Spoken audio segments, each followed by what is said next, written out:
Depuis son retour à 20h20, Plus belle la vie subit un véritable désaveu du public avec des audiences au plus bas depuis 2004, année de lancement du feuilleton joué au Mistral, quartier fictif de Marseille. La rentrée a confirmé la donne et le mois d'octobre, perturbé par un Roland-Garros automnal, n'a pas permis à France 3 de rebondir. Un mois d'octobre tronqué dans la grisaille du mois d'octobre, le Mistral n'a pas observé la moindre éclaircie dans le ciel factice qui anime le quartier depuis plus de 16 ans. Les arrivées de Demain nous appartient et surtout d'un si grand soleil ont causé beaucoup de tort au feuilleton tourné à Marseille.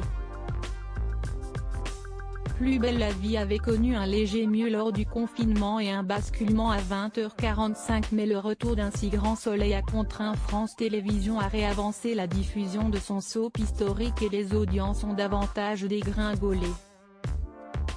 En septembre dernier, le bilan d'audience faisait état d'une perte de la moitié du public depuis 2013 avec 2,71 millions de Français et 12,3% d'entre eux devant la petite lucarne.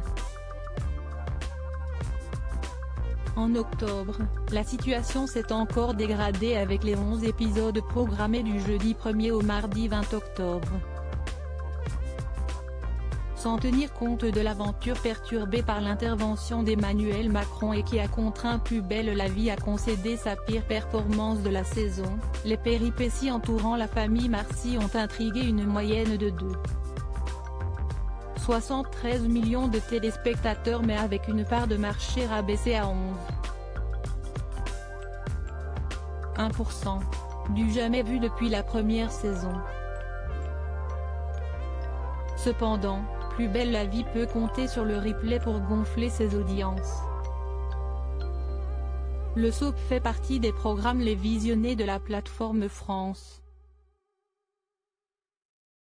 TV. Les fans de la première heure définitivement perdus?